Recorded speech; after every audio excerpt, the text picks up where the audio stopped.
Hi friends, my name is Vaidehi and welcome to the first video.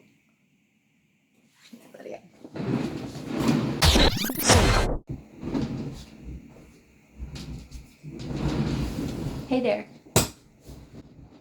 Hi friends, my name is Vaidehi and welcome to the first video on my channel. For today's video, I'm hoping that this will be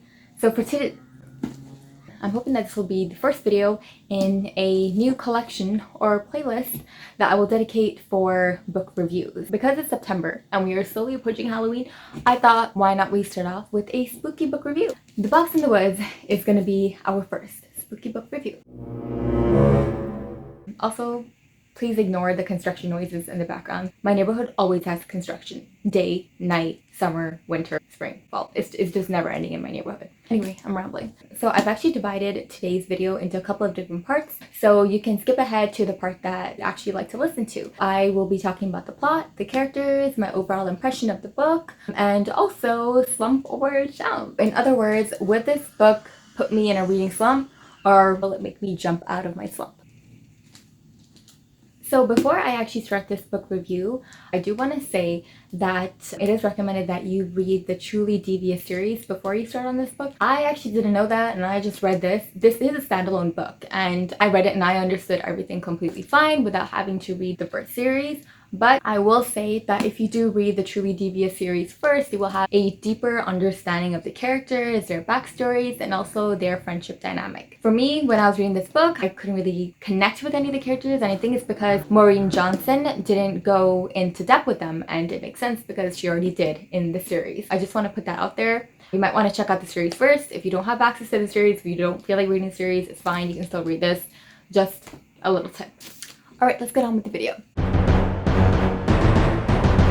So our plot revolves around Stevie, who is invited by Carson, a big tech entrepreneur guy, to come to Camp Sunny Pines and Barlow Corners to investigate a cold case. So just a little brief summary about the cold case. So back in the 1970s in Barlow Corners, a very gruesome murder took place. 4 teens were brutally stabbed, and 3 of those teens were left in a box in the woods. Cue ending credits. The other murder teen was found face down at the entrance to Camp Sunny Pines. There are a couple of theories that emerged from this case when police were first investigating this case back in the 1970s. The first theory was maybe a drug deal went wrong and those teens were murdered because of it. So this theory was quickly written off because there was quite a lot of weed found at camp, so obviously whatever drug deal that was going on, it did go through. There wasn't any problem with it, so that theory didn't make sense. The next theory, the woodsman theory, was a more popular theory and quite a believable one for a good reason as well. The book actually says that the 1970s was riddled with serial killers, which I agree. And it's also interesting because even in the real world, the 1970s was a breeding ground for serial killers. The woodsman theory proposes that the murders committed at Camp Sunny Pines were executed by a serial killer by the name of the Woodsman, a serial killer who is known for stabbing his victims, binding their arms and their legs in red silk, covering their bodies with dirt and debris, and then writing a message in chalk. The thing is, the crime scene at Camp Sunny Pines followed the exact same pattern, except their hands and legs were bound with red nylon cord, and they did have a message in the box. The message was surprise, by the way. Like, the actual message was surprise. It's very sadistic if you think about it. You kill someone and you write surprise. The word surprise was written in white paint. It wasn't written in chalk. So that theory had to be written off because it then became very, very clear that this murder was executed by a copycat, not the woodsman himself or herself or themselves, whoever they are. Another theory that also came up was revenge. Without going into too many details about this theory, I will say that one of the murder victims, Todd Cooper, was involved in a hit and run just a couple of months before, and he killed a 12-year-old, I think, or an 11-year-old.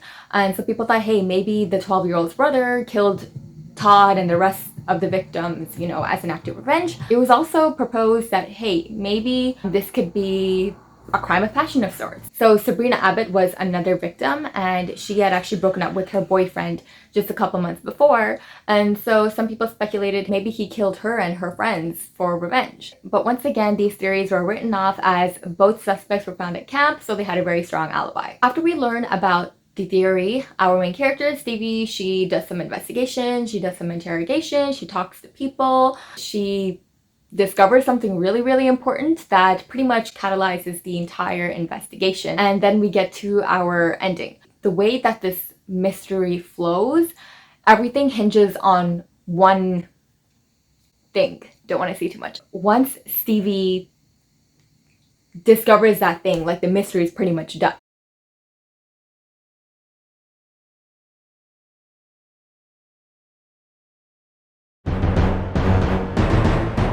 So moving on to characters, let's start with Stevie, our protagonist and our teen sleuth. Stevie, I think, is a very polarizing character. You either like her or you don't like her. There are a couple traits of hers that I do admire. I admire how she is smart, intelligent, perceptive, bold, and very brave. She's also very resilient. I especially admire her tenacity throughout the entire novel. Another thing that I like about Stevie's character is that she is not perfect. She struggles to express her emotions, and she doesn't do well in situations that would force her to be vulnerable. I think this gives her character a lot more dimension and depth. That being said though, I do think her character is a little bit bland. When I think of the main impression that Stevie left on me, two words come to mind: mystery and boyfriend. When she was not working on the case, she was with her boyfriend, and the conversations that she had with their friends were dull and for the most part unremarkable. Next, we'll talk about Janelle, who is, in my opinion, a very multi-dimensional character, and she also happens to be my favorite character in the novel. Janelle is a very logical, practical, and reasonable person, and yet at the same time, she is very much in tune with the emotions and the feelings of the people around her,